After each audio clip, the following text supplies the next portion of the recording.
Vivo V29 5G bisa dibilang jadi salah satu ponsel Vivo dari seri V yang layak dibeli di 2023. Karena itu ekspektasi konsumen terhadap penerusnya pasti cukup tinggi. Terlebih seri V ini kini tak sekedar hadirkan keunggulan di sisi fotografi tapi juga di sektor performa dan yang lainnya. Penerus Vivo V29 5G yakni Vivo V30 5G tentu harus bisa memenuhi ekspektasi itu. Saya sendiri melihat Vivo V30 5G ini lebih menarik ketimbang pendahulunya Vivo V29 5G. Dan berikut ini kelebihan dan kekurangan Vivo V30 5G yang sudah tim Gadget merangkum.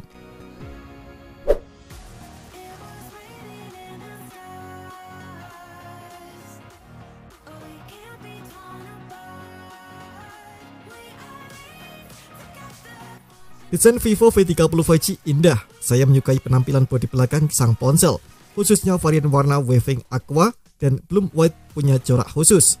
Wave Aqua memiliki corak seperti ombak atau gelombang air, sedangkan Bloom White memiliki corak bak kelopak bunga. Dua varian warna yang lain yakni Loose Green dan Noble Black punya identitas yang berbeda. Keindahan desain HP ini semakin bertambah dengan adanya layar lengkung berbezel tipis. Kelengkungan yang ada pada layar diikuti pola oleh frame dan tepi penutup belakangnya. Fakta bahwa frame yang dipakai berbahan plastik tak menggugurkan keindahan desain sang ponsel. Untuk penutup belakangnya, bahan yang dipakai adalah kaca. Vivo V30 5G punya ketebalan 7,45 mm dengan bobot 186 gram. HP ini adalah salah satu smartphone dengan baterai 5000 mAh tertipis dan teringan. Adapun Vivo V30 5G mengantongi sertifikasi IP54. Itu tandanya HP ini tahan walau kemasukan debu serta tahan terhadap cipratan air dari berbagai sisi.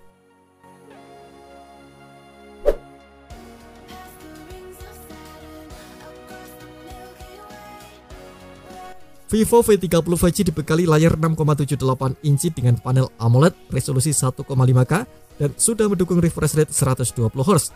Belum ada teknologi LTPO sehingga refresh rate belum bisa turun sampai 1 Hz. Tingkat kecerahan layar HP ini tinggi. Vivo mengklaim bisa sampai 1200 nit serta 2800 nit ketika memutar konten HDR. Informasi lain yang perlu Anda ketahui dari layar HP ini adalah memiliki sensor pemilih sidik jari, mengantongi sertifikasi WDFine L1 dan dilapisi kaca proteksi Scott Extension Alpha. Kaca proteksi tersebut meminimalkan layar HP ini dari insiden tergores benda tajam atau retak karena benturan. Adanya kaca Scott Sensation Alpha merupakan sebuah upgrade lantaran Vivo V29 5G tak punya kaca proteksi.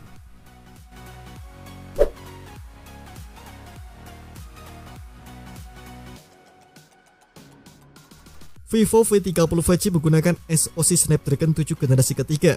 SoC ini dipadukan dengan RAM LPDDR5X8 atau 12GB serta penyimpanan UFS 3.1 256 atau 512GB.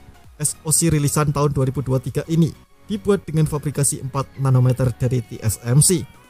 Ia diciptakan bukan sebagai pengganti Snapdragon 7 Plus generasi kedua. Performa Snapdragon 7 generasi ketiga ada di bawah SoC fenomenal itu. Pasalnya ia tak memiliki Cortex X pada CPU-nya.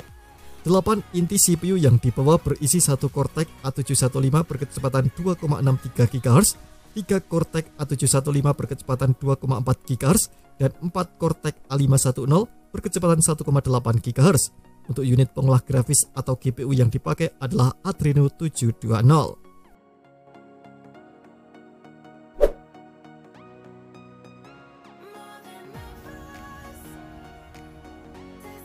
Ada dua kamera belakang yang dimiliki Vivo V30 5G adalah kamera utama 50MP dan kamera ultrawide. Semua punya autofocus tapi hanya kamera utama yang dibekali OIS. Nah, karena sudah autofocus, kamera ultrawide ini bisa juga dipakai buat mengambil foto dalam mode makro. Kedua kamera belakang Vivo V30 5G ditemani oleh Aura Light. Aura Light yang dipakai Vivo V30 5G memiliki luas area yang lebih besar dibanding V29 5G. Selain itu, Aura Light kini dapat bekerja secara bersamaan dengan lampu flash standar yang dikelilinginya. Aura Light fungsinya mirip seperti softbox yang biasa dipakai di kamera profesional. Ia dapat memanipulasi hasil foto dengan cahaya hangat atau dingin. Anda bisa mengatur temperatur cahaya sesuai preferensi atau bisa juga menyerahkannya pada AI agar diatur secara otomatis. Balik ke sisi muka, ada kamera depan 50MP yang juga punya autofocus. Kamera ini belum punya Aura Light sebagaimana kamera belakang. Namun, Anda bisa memanfaatkan screen spotlight untuk berfoto di situasi yang redup. Temperatur cahaya pada screen spotlight bisa diatur seperti aura light.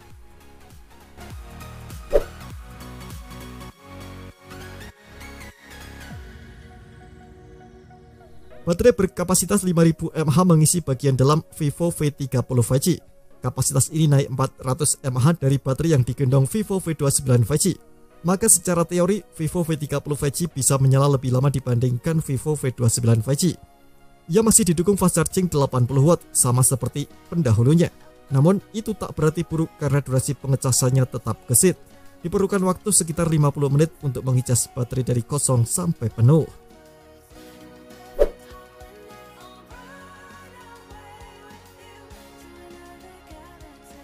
Vivo V30 5G dijanjikan memperoleh pembaruan software selama 4 tahun. Pembaruan itu mencakup upgrade generasi Android sebanyak 3 kali dan pemutakhiran sistem keamanan hingga tahun keempat setelah rilis.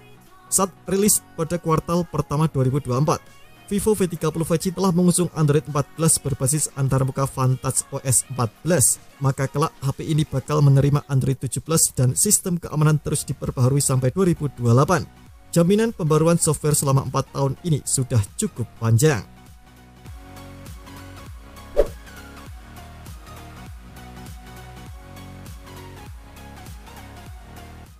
Vivo V30 5G dijual dengan box yang diisi macam-macam aksesori. Konsumen tak hanya akan menjumpai unit ponsel, kabel USB-C dan SIM ejector. Di dalamnya masih ada kepala charger 80 watt dan soft case bening. Karena itu paket penjualan HP ini dengan NFC multifungsi ini tergolong masih lengkap. Hal ini merupakan kabar baik bagi calon pembeli karena tak perlu menganggarkan uang ekstra untuk membeli aksesori pendukung.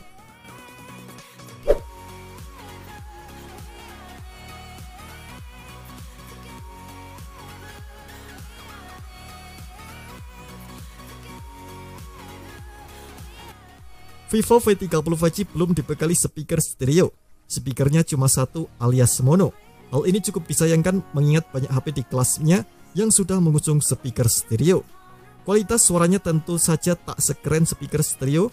Sayangnya audio jack juga tak dimiliki Vivo V30 5G. Jika ingin memakai earphone kabel, Anda wajib memiliki konverter USB-C ke audio jack 3,5 mm. Bisa juga menggunakan earphone nirkabel alias TWS yang lebih praktis.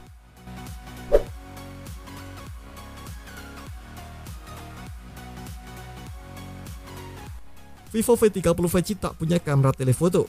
Kalau saja ada kamera telefoto, HP ini mungkin saja bakal menang telak atas HP-HP kelas menengah lainnya. Pasalnya, tangkapan kamera utama, ultrawide dan kamera depan sang ponsel bagus. Meski begitu, jika disadari belum banyak HP kelas menengah yang dibekali kamera telefoto, kalaupun ada sifatnya hanya nice to have. Untuk tahun 2024, kamera tele memang lebih layak ada di HP kelas atas. Hal yang sama juga terjadi pada wireless charging yang tak dimiliki Vivo V30 5G. Rasa-rasanya, dukungan pengecasan konvensional via kabel masih yang utama, apalagi kecepatan pengisiannya bagus. Terima kasih telah menonton video ini, jangan lupa subscribe dan aktifkan loncengnya untuk mendapatkan update informasi seputar HP terbaru dari Gadget Me.